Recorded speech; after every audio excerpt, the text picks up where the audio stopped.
que o papel dele é garantir, dentro da Constituição dos dois países, que brasileiros não sejam discriminados. Rodrigo Constantino, ainda não sabemos se o ministro vai comparecer ao Senado, mas são temas espinhosos. São temas espinhosos, mas eu posso poupar a ida do ministro. É muito simples entender por que merece apoio o plano de paz do governo Trump. Basta ter clareza moral. O que acontece ali? Vamos lembrar, em 2000, em Camp David, o Bill Clinton recebeu Yasser Arafat e foi oferecido aos palestinos um plano em que Israel cedia em mais de 95% das demandas. O que aconteceu? Yasser Arafat, um terrorista que ganhou o prêmio Nobel, lançou a segunda intifada com novos ataques.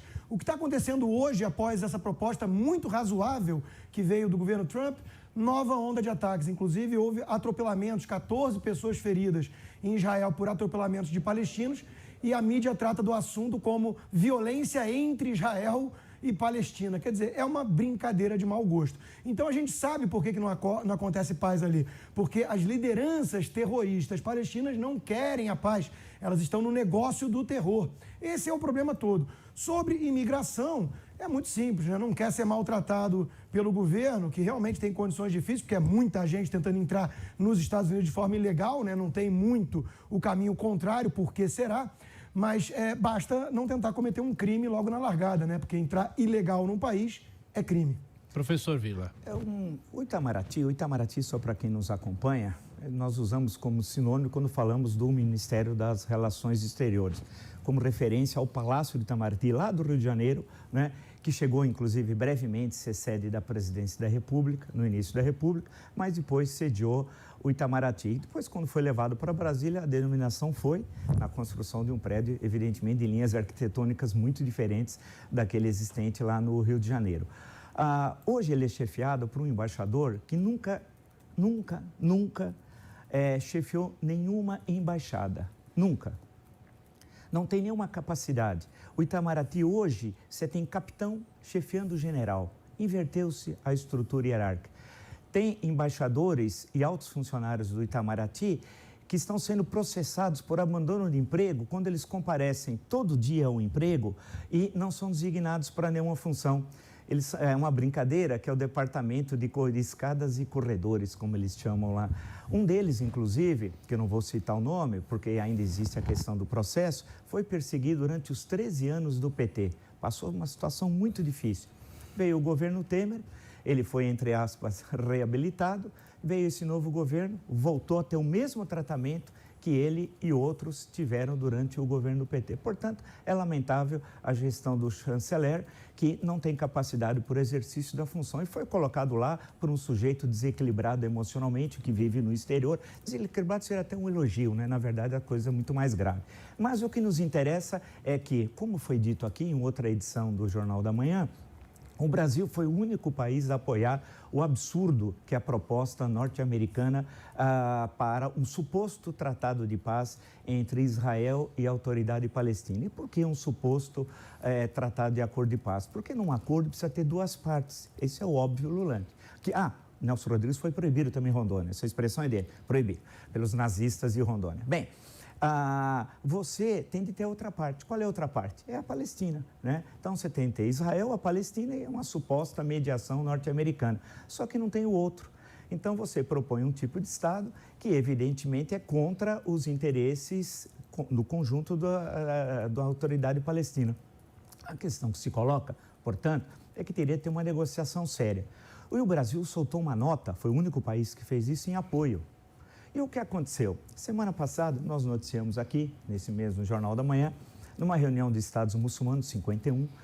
É bom lembrar que o maior Estado muçulmano não é árabe, né? Para a gente entender um pouco, não há uma correlação necessária em uma coisa e outra. Você pode ser árabe, ser cristão maronita e não ser muçulmano, e ser muçulmano e não ser árabe. É necessário sempre esclarecer um pouco as coisas. Mas a reunião de mais de meia centena de estados muçulmanos só divulgou uma nota contra o acordo norte-americano.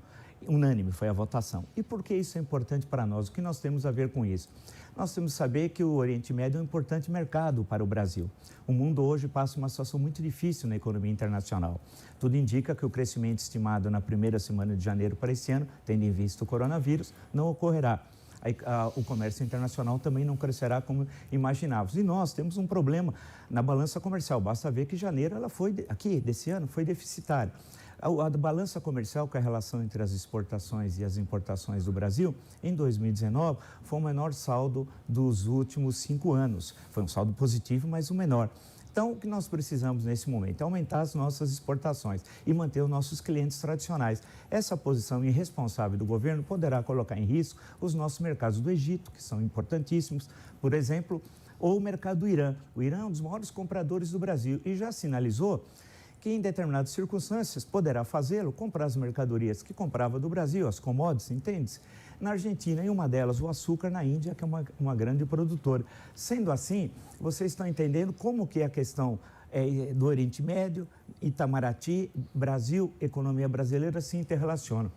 É necessário, portanto, responsabilidade para não colocar em risco os nossos interesses nacionais, nossos interesses estratégicos, diplomáticos e comerciais. Acho que deu para entender, né? Nem tudo na vida é economia, né? Alguns valores morais às vezes vêm acima. Eu também não acho que vamos perder clientes árabes, não, porque eles vão continuar comprando de quem tem mais condição e eficiência nessa venda de commodities. O Brasil é muito competitivo nisso. Mas eu fico imaginando se fosse a época justamente da Segunda Guerra Mundial, nazistas, né?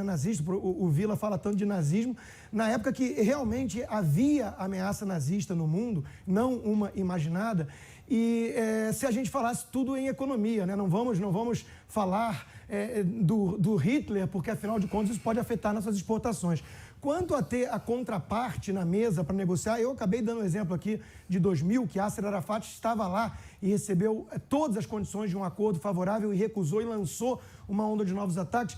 Isso seria mais ou menos análogo ao que o Vila deseja, a polícia, o governo negociar paz nas favelas cariocas, tendo que colocar à mesa as lideranças traficantes, que comandam um Estado paralelo no local. Veja, o povo palestino não é contra necessariamente o acordo. As lideranças palestinas, o Hamas impôs uma ditadura. Foi eleito, no princípio, há 20 anos atrás, sei lá quanto. Né? Posso não lembrar a data exata, mas o que importa aqui é o contexto. Há 20 anos que o Hamas foi eleito e desde então não tem eleição, não tem nada. É um grupo terrorista que controla a faixa de Gaza. Então, como é que você quer colocar na mesa justamente aquele que só tem uma exigência em relação a Israel, que ele seja varrido do mapa?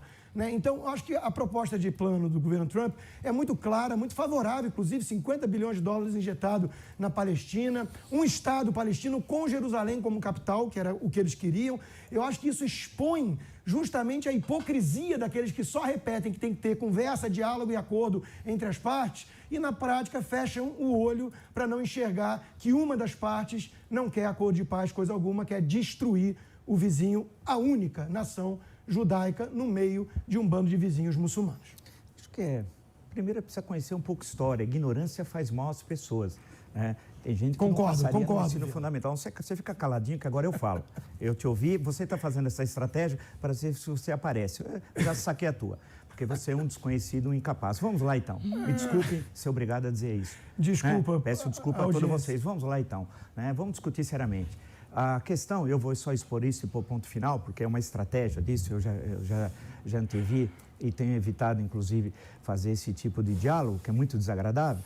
Faço questão de externá-los, inclusive questões que ocorreram aqui internamente muito desagradáveis e não vou listá-las, né, em respeito a vocês e à Jovem Pan. Mas eu queria só deixar registrado o seguinte: primeiro, o Brasil, nos anos 30, durante o nazismo, na Alemanha, em 1935, o maior parceiro econômico do Brasil foi a Alemanha nazista, com a política do marco compensado. O que é o marco? O marco era a moeda alemã. O Brasil fazia uma troca de mercadoria por mercadoria. Então, em pleno 1935, por mais incrível que pareça, o principal parceiro comercial, o Brasil historicamente é como parceiros Inglaterra e Estados Unidos, e já nesse momento os Estados Unidos fundamentalmente, o parceiro foi a Alemanha nazista. E para o Brasil entrar na guerra em 1942 não foi uma tarefa fácil, porque dentro do governo haviam aliados do nazismo. Não sei se vocês sabem, a maior seção nazista no exterior do partido nazista era no Brasil. Então houve toda uma luta aqui no Brasil muito difícil, algumas vezes até de forma autoritária. Mas quando você tem a distância da história, você começa a perceber que algumas coisas eram necessárias, como, por exemplo, em 1938, a nacionalização do ensino. Porque havia escolas no Brasil em outras línguas, que não era o português. Havia escolas em japonês, em alemão, né? E que colocavam em risco, evidentemente, a nossa segurança nacional. Então, foi necessário impor pela força e, algumas vezes, exagerando nessas questões. E quando o Brasil finalmente entrou na guerra em 42, não foi nada fácil, porque havia parcelas no interior da estrutura do Estado brasileiro mesmo, do Exército Brasileiro, o general Alcio Souto, por exemplo, passava no Rio de Janeiro filmes mandados pela Embaixada Alemã, das vitórias do exército alemão, especialmente na ofensiva de 1941, quando invadiu a União Soviética. Então, era uma situação muito complicada e o Brasil conseguiu, numa luta democrática, né, de uma pressão da sociedade, que o Brasil entrasse na guerra. E demorou 2 anos, só em 44, é que o Brasil acabou enviando os soldados para a Itália, né, a célebre e injustiçada, nem sempre lembrada, Força Expedicionária Brasileira. Então, a questão que se coloca em relação à Segunda Guerra, isso não tem nada a ver de questão moral, isso é absoluta incompetência, incongruência, desconhecimento, lê um manual, lê uma orelha, não sabe do que está falando. E, por outro lado, a questão de Israel tem de entender que o governo, de fato, palestino não é na faixa de Gaza, é um outro desconhecimento e mal informando, é o governo da Cisjordânia. E isso passa por uma série de acordos que foram feitos a partir do final dos anos 70, até chegar à situação atual. Então, é uma longa história, não vou continuar aqui, porque se nós não estamos aqui para discutir isso ad eterno, temos um amplo noticiário, seguimos em frente. Até porque se perdeu bastante no raciocínio, água, não tinha favor? muito a ver com o que a gente estava debatendo em pauta. Memorizar data não é fazer análise, até um papagaio repete datas. Né? Eu só queria dizer o seguinte, isso aqui não é o programa do Ratinho. Então, eu me recuso a continuar e digo publicamente, vocês me desculpem, eu esperava que a empresa tomasse uma atitude. Isso é uma estratégia, infelizmente, muito comum. Agride e banca a vítima. Se vocês notaram a gravação, esse sujeito, eu não vou com esse elemento continuar dialogando, porque não é possível de ter diálogo. Vocês me desculpem. Você consegue dialogar com alguém, é necessário com todo mundo, não com uma pessoa como você. Sério? Então, a questão que se coloca é que nós temos um jornal, temos que ter respeito a quem nos acompanha. Você devia falar pelo diante do rádio, espelho, pelo YouTube. Vila. Só isso. Fala e diante chega. do espelho. Essa é a estratégia que ele quer criar para favorecer os negócios privados dele, criar esse diálogo e ver se ele sobe. Meu Deus do céu, chama todo mundo de nazista, acusa os outros de corrupto. Ele nem sabe o que é nazista e corrupto. Eu acusava o PT quando você estava calado. Vamos seguir o jornal em frente? Eu estava calado, eu tenho um livro de 2005, Vila. Vamos seguir em frente, Eu tenho um livro de 2005 sobre o PT, Vila. Isso, tem. Não seja ignorante, Vila. Ignorante é você. Vamos seguir em frente. Não sabe nada do que está falando. Essa aqui é tudo estratégia. Esse tipo de trabalho, o Brasil não está em 2016, está em 2020. Meu Deus, acusa o PT de cometendo por gente. Pessoal, vamos seguir com o jornal, pega muito mal, viu? Isso aqui é uma coisa constrangedora, viu? Desculpa. Constrangedora. E a gente segue. Agora são 7 horas e 59 minutos.